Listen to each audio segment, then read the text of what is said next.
Hai teman-teman, mari kita sejenak menoleh ke belakang, tepatnya pada 28 Oktober 1928. Di tengah hiruk-pikuk kolonialisme, para pemuda dan pemudi dari berbagai pelosok Nusantara berkumpul bukan untuk mengangkat senjata, melainkan untuk mengangkat sebuah identitas. Mereka menyadari bahwa untuk menyatukan ribuan pulau dan ratusan suku, kita butuh satu jembatan. Di sanalah bahasa Indonesia lahir sebagai buah dari keberanian.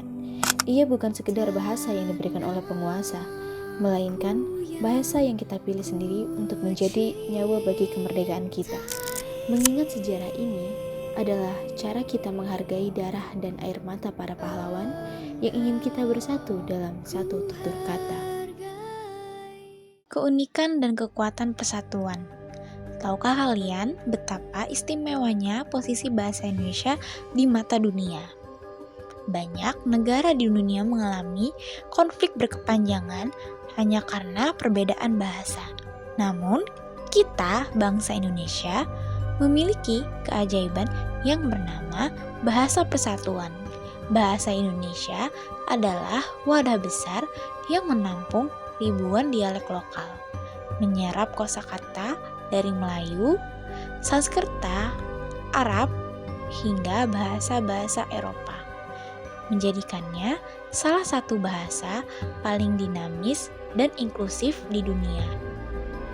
Dari Sabang sampai Merauke, dari Miangas hingga Rote, kita bisa saling mengerti dan merasakan persaudaraan hanya karena satu bahasa yang sama.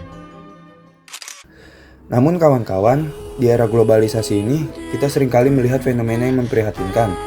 Banyak di antara kita yang merasa lebih hebat atau lebih terpelajar saat menyelipkan istilah asing di setiap kalimat. Sementara, aturan bahasa kita sendiri diabaikan. Ada rasa malu yang terselip saat menggunakan bahasa Indonesia yang baik dan benar, seolah-olah bahasa kita tertinggal oleh zaman.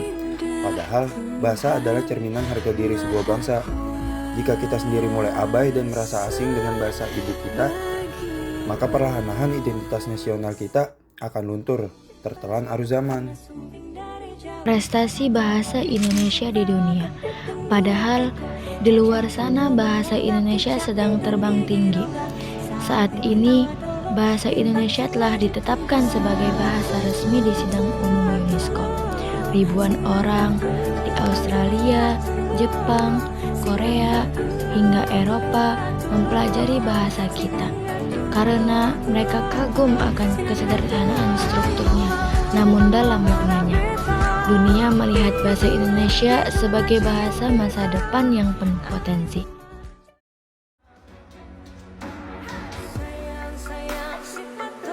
Dengan adanya materi ini, hari ini kami mengajak kalian semua untuk jangan hanya menggunakan bahasa Indonesia sebagai alat komunikasi saja, tapi jadikanlah bahasa Indonesia ini sebagai lambang kebanggaan.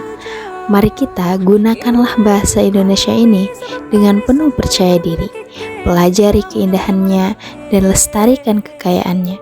Mari kita tunjukkan pada dunia bahwa kita adalah bangsa yang besar karena memiliki bahasa yang kuat. Bahasa Indonesia adalah nafas sejarah kita. Aku bangga, kamu bangga, kita semua bangga. Bangga berbahasa Indonesia. Identitas bangsa Indonesia adalah bahasa Indonesia.